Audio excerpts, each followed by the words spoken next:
નમસ્કાર, ઝી 24 કલાકમાં આપનું સ્વાગત। ફટાફટ ખબર સાથે હું છું નિધિ। દુનિયા દેશ પ્રદેશના સમાચાર જોઈશું ફટાફટ અંદાજમાં। રાજ્યમાં 4 મહાનગરપાલિકાના રાત્રિ કર્ફ્યુ મામલે આજે થશે સત્તાવાર જાહેરાત। અમદાવાદ, સુરત, રાજકોટ, વડોદરામાં કોરોનાના કેસો એક સપ્તાહમાં વધ્યા છે। રાજ્ય સરકાર આરોગ્ય વિભાગના માર્ગદર્શન બાદ રાત્રિ કર્ફ્યુ અંગે લેવાશે નિર્ણય। રાજકોટના ગોંડલમાં નગરપાલિકાના પ્રમુખની વરણી શીતલબેન સમીરભાઈ કોટડિયા બન્યા ગોંડલ નગરપાલિકાના નવા પ્રમુખ। નગરપાલિકાની બિનહરીફ ચૂંટણી જીત્યા હતા। ગોંડલ નગરપાલિકા ખાતે મળેલી સામાન્ય સભામાં ઉપપ્રમુખ તરીકે સંજયભાઈ ધીણોજાનું નામ કરાયું જાહેર। રાજકોટના ગોંડલમાં નગરપાલિકાના પ્રમુખની વરણી દરમિયાન રૂપિયાનો વરસાદ ધૂલી પર રૂપિયાનો વરસાદ કરવામાં આવ્યો। નેતાઓ સામાજિક અંતર ભૂલ્યા।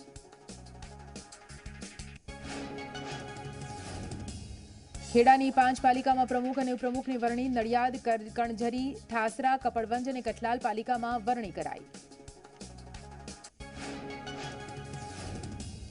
રાજકોટ બેડી માર્કેટયાર્ડમાં 80,000 ક્વિન્ટલ ચણાની આવક થઈ છે। રૂપિયા 890 થી 910 હરાજીમાં ભાવ બોલાવશે। ખેડૂતોને ઓછા ભાવ મળતા નારાજગી। એક તરફ સરકાર ટેકાના ભાવે ચણાની ખરીદી કરે છે, બીજી તરફ માર્કેટયાર્ડમાં મબલખ આવક થઈ। પાટણ સિદ્ધપુર નગરપાલિકાની પ્રથમ સામાન્ય સભા આવતીકાલે મળશે। સામાન્ય સભામાં પાલિકાના પ્રમુખ અને ઉપપ્રમુખ તેમજ ચેરમેનની કરવામાં આવશે વરણી। પાટણ પાલિકામાં 11 વોર્ડમાંથી કુલ 44 બેઠકોમાંથી ભાજપ પાસે 38 બેઠકો છે। સુરત શહેર પોલીસ કમિશનર 100 પોલીસકર્મીઓ સાથે સાયકલ પર સુરતથી દાંડી પહોંચશે। ગાંધીજી સાથે દાંડી યાત્રામાં જોડાયેલા પ્રભુ આહિરે સાયકલ યાત્રાને ફ્લેગ ઓફ કરાવ્યું। પ્રભુ આહિર માત્ર 14 વર્ષની વયે દાંડી યાત્રામાં જોડાયા હતા। એ સમયે પ્રભુ આહિરે ગાંધીજીને એક ગ્લાસ દૂધ પીવડાવ્યું હતું। ગુજરાતના મધ્યાહન ભોજનના 92,000 કર્મચારીઓની હડતાલ। સૌરાષ્ટ્રના 32,000 કર્મીઓ હડતાલમાં જોડાશે। લઘુત્તમ વેતન, માનદ વેતન, એનજીઓ પ્રથા નાબૂદની માંગ। રાષ્ટ્રીયકૃત બેંકના ખાનગીકરણ કરતા રાજકોટના બેંક કર્મચારીઓની 2 દિવસની હડતાલ। હડતાલના કારણે લોકોને પડી રહી છે હાલાકી।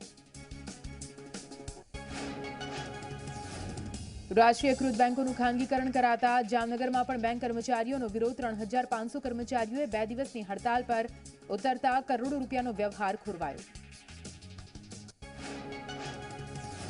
અમદાવાદમાં કોરોના કેસમાં વધારો થતા થલતેજમાં 20 મકાનના 80 લોકો માઇક્રો કન્ટેનમેન્ટ ઝોનમાં। અમદાવાદની ખાનગી હોસ્પિટલમાં કોરોનાના 400 બેડ ફૂલ।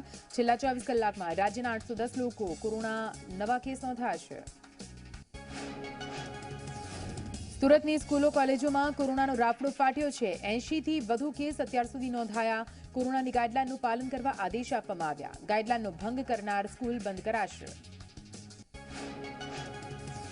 વડોદરામાં કોરોનાના કેસમાં વધારો થયો છે। 8 તબીબો કોરોનાથી સંક્રમિત થયા। નર્સિંગ કોલેજની 11 વિદ્યાર્થીનીને પણ કોરોના। રસીનો પહેલો ડોઝ લીધા બાદ પણ 8 તબીબોને કોરોના। વડોદરામાં કોરોના કેસ વધતા તંત્ર હરકતમાં। આજથી શહેરમાં માસ્ક અને સોશિયલ ડિસ્ટન્સનો કડક અમલ શરૂ। કોરોના સંક્રમણ રોકવા માટે પાલિકા અને પોલીસની 24 જોઈન્ટ એન્ફોર્સમેન્ટ ટીમ અને 4 ફ્લાઇંગ સ્ક્વોડની ટીમે કામગીરી શરૂ કરી છે। સતત કર્મચારી માઇકમાં કરી રહ્યા છે અનાઉન્સમેન્ટ। રાજકોટમાં કોરોના નેગેટિવ રિપોર્ટ કૌભાંડમાં તપાસ તેજ કરવામાં આવી। ગાંધીધામ પોલીસે લેબોરેટરીના સંચાલકની પૂછપરછ કરી છે। હોમ કલેક્શન સેન્ટર ચલાવતા લોકો સેમ્પલ આપે છે અને સેમ્પલના આધારે રિપોર્ટ આપતા હોવાનો લેબ સંચાલકનો બચાવ। આરોપીઓએ કેટલી રિપોર્ટ કરાવ્યા તેની વિગતો મંગાવાઈ। દાહોદમાં કોરોનાના સંક્રમણ વધતા 120 બેડનું કોવિડ કેર સેન્ટર ફરીથી શરૂ કરવામાં આવ્યું। કોરોનાનું સંક્રમણ વધતા લોકોમાં ચિંતાનો માહોલ। વિસ્તારમાં સર્વેલન્સ તેમજ ધન્વંતરી રથ શરૂ। દિલ્હીમાં એક દિવસમાં કોરોનાના 407 નવા કેસ સામે આવ્યા છે, જ્યારે 2 લોકોના મોત નિપજ્યા છે। 350 લોકોએ કોરોનાની માત આપી। દિલ્હીમાં સક્રિય કેસોની સંખ્યા 2,200 પર પહોંચી ગઈ છે, જ્યારે કુલ કેસોની સંખ્યા 6.43 લાખને પાર પહોંચી। મહારાષ્ટ્રમાં કોરોનાના કેસોમાં સતત વધારો થઈ રહ્યો છે। એક દિવસમાં કોરોનાના નવા 16,620 કેસ નોંધાયા, જ્યારે 50 લોકોના મોત નિપજ્યા। 8,861 લોકોએ કોરોનાની માત આપી। રાજ્યમાં એક્ટિવ કેસોની સંખ્યા 1.26 લાખને પાર, જ્યારે કુલ કેસોની સંખ્યા 23.14 લાખને પાર। મહારાષ્ટ્રના નાગપુરમાં વધતા જતા કોરોનાના કેસને પગલે 21મી માર્ચ સુધી લોકડાઉન લાગુ કરવામાં આવ્યું છે, ત્યારે શહેરના રસ્તાઓ સુમસામ જોવા મળ્યા. નાગપુરમાં જરૂરિયાતની વસ્તુઓની દુકાનો જ ખુલ્લી રહેશે, ત્યારે અન્ય તમામ દુકાનો બંધ રહેશે. મહારાષ્ટ્ર બાદ મધ્યપ્રદેશમાં લોકડાઉન લાગી શકે છે. મધ્યપ્રદેશમાં એક દિવસમાં કોરોનાના 743 કેસ નોંધાયા છે, જ્યારે 2 લોકોના મોત થયા.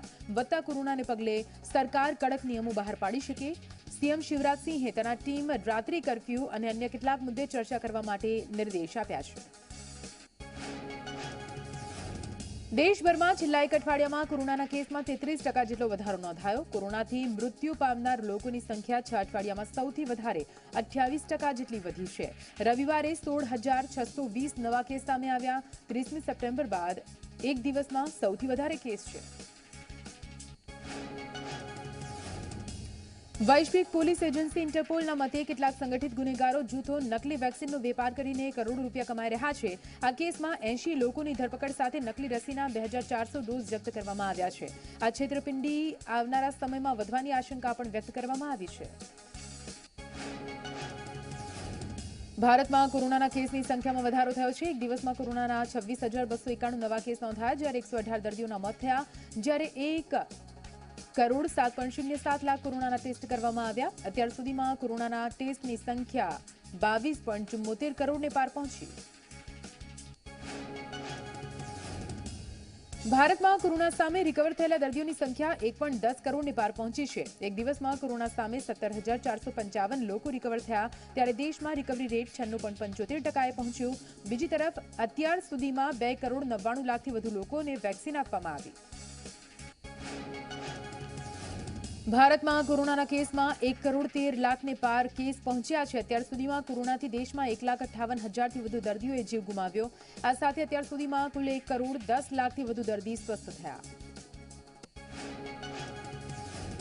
વિશ્વમાં કોરોનાના કુલ કેસોની સંખ્યા 12 કરોડને પાર પહોંચી છે, જેમાંથી અત્યાર સુધીમાં 26,64,000થી વધુ દર્દીઓના મોત નિપજ્યા. અત્યાર સુધીમાં 9,69,00,000થી વધુ દર્દીઓ કોરોના સામે સ્વસ્થ થયા. કેન્દ્રીય ગૃહમંત્રી અમિત શાહ પશ્ચિમ બંગાળના ઝારગ્રામ અને બાંકુરા જિલ્લામાં સંબોધન કરશે. મળતી માહિતી અનુસાર અમિત શાહ અને જેપી નડ્ડા ભાજપના તે 129 કાર્યકર્તાઓના પરિવારજનોને મળશે, જેમનું મૃત્યુ અલગ અલગ હિંસામાં થઈ હતી. ભાજપે આ હિંસાનો આરોપ ટીએમસી પર લગાવ્યો છે.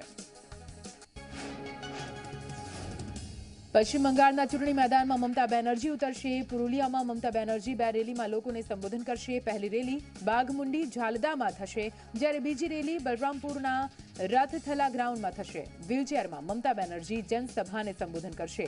આવતીકાલે મમતા બેનર્જી બાંકુરામાં રેલી કાઢી સંબોધન કરશે. બેંગાલુરુમાં દેશનું પ્રથમ સેન્ટ્રલી એસી રેલવે ટર્મિનલ બનીને તૈયાર છે. સર વિશ્વેશ્વરૈયા રેલવે સ્ટેશન 4,200 વર્ગ મીટરમાં ફેલાયેલું છે.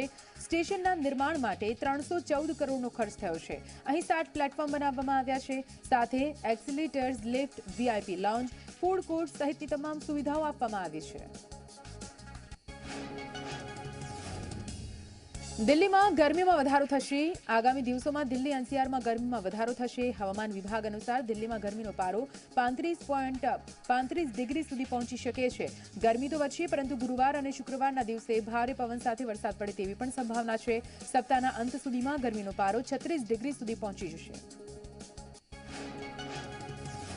પશ્ચિમ બંગાળમાં વિધાનસભાની ચૂંટણી પહેલા મુખ્યમંત્રી મમતા બેનર્જીને વધુ એક ઝટકો લાગ્યો છે. ટીએમસીના વરિષ્ઠ સાંસદ શિશિર અધિકારી ભાજપમાં જોડાશે. સાંસદ શિશિર અધિકારીએ જણાવ્યું છે કે તેઓ 20મી માર્ચના પ્રધાનમંત્રી નરેન્દ્ર મોદીની જનસભા દરમિયાન ભાજપમાં જોડાઈ કેસરિયા કરશે. પદ્મભૂષણ પુરસ્કારથી સન્માનિત ચિત્રકાર લક્ષ્મણ પાઈન ગોવામાં 95 વર્ષની ઉંમરે નિધન થયું. તેમના નજીકના સગાએ જણાવ્યું કે ડોના પાઉલામાં પોતાના ઘરે તેમને અંતિમ શ્વાસ લીધા. લક્ષ્મણ પાઈ પદ્મભૂષણ, પદ્મશ્રી, નહેરુ પુરસ્કારથી સન્માનિત કરાયા છે. તેમનું નિધન થતાં સીએમ પ્રમોદ સાવંતે દુઃખ વ્યક્ત કર્યું છે. અમેરિકાના શિકાગોમાં ફાયરિંગની ઘટના સામે આવી, જેમાં 2 લોકોના મોત નિપજ્યા છે, જ્યારે 10 લોકો ગંભીર રીતે ઇજાગ્રસ્ત હતા. તેમને સારવાર માટે લઈ જવામાં આવ્યા. પોલીસે ઘટના સ્થળેથી 4 પિસ્તોલ જપ્ત કરી છે. સાથે પોલીસે ફરાર આરોપીઓની શોધખોળ હાથ ધરી છે. મ્યાનમારના તખ્તાપરલ બાદ વધુ સ્થિતિ વણસી શકે છે। યંગુન વિસ્તારમાં પ્રદર્શનકારીઓએ ચાઇનીઝ ફેક્ટરીમાં આગ લગાવી, જે બાદ મ્યાનમારની સેનાએ પ્રદર્શનકારીઓ પર ખુલ્લેઆમ ફાયરિંગ કર્યું। ફાયરિંગની આ ઘટનામાં 51 લોકોના કરુણ મોત નિપજ્યા। અત્યાર સુધીમાં કુલ 125 લોકોના મોત નિપજ્યા છે।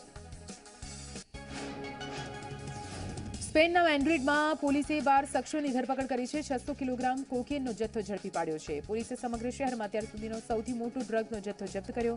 ઝડપાયેલા તમામ લોકો આલિશાન ઘરમાં રહેતા। પોલીસે આરોપીઓ પાસેથી 20 લક્ઝરી કારો પણ કબજે કરી છે। નેપાળના લાહાન જિલ્લામાં સિરાહા વિસ્તારમાં સરકારી ઓફિસમાં પ્રેશર કુકર બ્લાસ્ટ થતા 8 લોકો ગંભીર રીતે ઇજાગ્રસ્ત થયા છે, જ્યારે એક વ્યક્તિનું મોત નિપજ્યું। ઇજાગ્રસ્તોને સારવાર માટે સપ્તઋષિ હોસ્પિટલમાં લઈ જવામાં આવ્યા। જનતાંત્રિક તેરાઈ મુક્તિ મોરચાએ બ્લાસ્ટની જવાબદારી લીધી। અમેરિકામાં ભારે હિમવર્ષા થઈ છે। અનેક વિસ્તારોમાં બરફની પરત જામી છે, જેના કારણે લોકોનું સામાન્ય જીવન અસ્તવ્યસ્ત થઈ ગયું છે। 48 થી 56 કિલોમીટર પવન ફૂંકાતા ઠંડીમાં પણ વધારો નોંધાયો। હિમવર્ષાને કારણે વાહનો અને ઘરો પર બરફની ચાદર ફેલાઈ ગઈ। બનાસકાંઠાના બુકણા ગામે ખેડૂતોએ જીરાના પાકને હોળી કરી। પાકમાં રોગ આવતા ખેડૂતો પરેશાન થઈ ગયા છે। સરકાર સહાય કરે તેવી ખેડૂતોની માંગ। કાલે વડોદરાની ડભોઈ પાલિકાના પ્રમુખની કલેક્ટરની અધ્યક્ષતામાં ચૂંટણીનું આયોજન। કાજલ દુલાણી, તેજલ સોની અને સ્વાતિ જૈનના નામની ચર્ચા। ગીર સોમનાથની ઉના પાલિકાના પ્રમુખ અને ઉપપ્રમુખના નામ જાહેર। પ્રમુખ પદે જલપા બાંભણિયા અને ઉપપ્રમુખ પદે ચંદ્રેશ જાનીની વરણી કરાઈ। રાષ્ટ્રીયકૃત બેંકોનું ખાનગીકરણ કરતા વડોદરામાં બેંક કર્મચારીઓનો વિરોધ। અકોટા દાંડિયા બજાર બ્રિજ પાસે પ્લેકાર્ડ અને પોસ્ટર દર્શાવી કર્મચારીઓએ વિરોધ કર્યો। વલસાડની તમામ સરકારી બેંકના કર્મચારીઓ 2 દિવસની હડતાલ પર। બેંકના કર્મચારીઓની હડતાલથી ખાતેદારોને હાલાકી। રાષ્ટ્રીયકૃત બેંકોનું ખાનગીકરણ કરાતા વિરોધ। રાષ્ટ્રીયકૃત બેંકોનું ખાનગીકરણ કરાતા કચ્છના 1400 કર્મચારીઓનો વિરોધ। 2 દિવસના હડતાલને પગલે કરોડો રૂપિયાના વ્યવહાર ખોરવાય તેવી સ્થિતિ। ભરૂચમાં બેંક કર્મચારીની હડતાલથી ખાતેદારો પરેશાન। બેંકના કર્મચારીઓએ ખાનગીકરણની નીતિ સામે સૂત્રોચ્ચાર કર્યા। ગુજરાતની 60,000 કર્મચારીઓ હડતાલ પર ઉતર્યા છે। અમદાવાદમાં કોરોનાનું સંક્રમણ વધતા ટેસ્ટિંગ માટે લાઈનો। એમસીએ બનાવેલા ડોમમાં સ્થાનિકો કરાવી રહ્યા છે કોરોના ટેસ્ટ। સંક્રમણ વધતા લોકોની ચિંતામાં ફરીથી વધારો। મોરબીના હળવદમાં જીઆઈડીસીમાં યુવાનની હત્યા। હળવદ જીઆઈડીસીમાં પાનના ગલ્લે બેઠેલા મિત્રો માટે તેમની વચ્ચે મસ્કરી બાબતે માથાકૂટ થઈ હતી। ત્યારબાદ આવેશમાં આવીને કાસમ જંગિયા નામના યુવાનની છરી મારીને હત્યા કરાઈ। અમદાવાદના શિવરંજની 4 રસ્તા પાસે એક સાથે 7 દુકાનોના તાળા તૂટ્યા। વકીલની ઓફિસમાંથી રોકડ 30,000ની ચોરી। 3 કલાક સુધી ચોર દુકાનોમાં ઘૂસીને ચોરી કરતો રહ્યો અને પોલીસને જાણ સુદ્ધા ન થઈ। સેટેલાઇટ પોલીસ સ્ટેશનમાં વકીલે નોંધાવી ફરિયાદ। ભરૂચના અંકલેશ્વરમાં બાઇક પર આવેલા શખ્સો રિક્ષા ચોરીને ફરાર થયા। રિક્ષા ચોરીની સમગ્ર ઘટના સીસીટીવીમાં થઈ છે કેદ। પોલીસે સીસીટીવીના આધારે તપાસ હાથ ધરી। વડોદરામાં એસઓજી પોલીસે ગેરકાયદે ચાલતું કોલ સેન્ટર ઝડપ્યું છે। હરણીના ધ્યાન રેસીડેન્સીમાંથી ઝડપાયું છે ગેરકાયદે કોલ સેન્ટર। પિતા પુત્ર સહિત 13 શખ્સોની પોલીસે ધરપકડ કરી। અમેરિકન નાગરિકોને ડરાવી રૂપિયા પડાવતા હતા આરોપીઓ। નહેરુ બ્રિજનું સમારકામ શરૂ થતા સિટી વિસ્તારમાં ટ્રાફિકની સમસ્યા વધી છે। 45 દિવસ સુધી ટ્રાફિકની સમસ્યાનો કરવો પડશે સામનો। ટ્રાફિકમાં 108ની એમ્બ્યુલન્સ પણ ફસાઈ। અમરેલીની 5 પાલિકાના પ્રમુખ ઉપપ્રમુખની વરણી થઈ છે। બગસરા પાલિકાના પ્રમુખ પદે ઇન્દુકુમાર ખુરસમિયા અને ઉપપ્રમુખ પદે રાજુભાઈ ગિંડાની વરણી કરાઈ। ભાવનગર શહેરના કુંભારવાડામાં આવેલી રેયોન મિલમાં પ્લાસ્ટિકના કારખાનામાં આગની ઘટના। ફાયર બ્રિગેડે આગ પર મેળવ્યો કાબુ। કોઈ જાનહાનિ નહીં।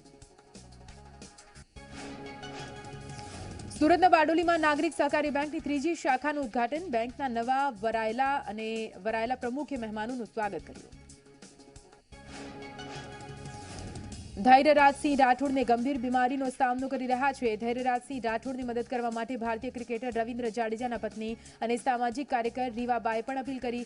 એક માસૂમ બાળકનો જીવ બચાવવા માટે સૌ કોઈએ આગળ આવવું પડે તેવી અપીલ કરી।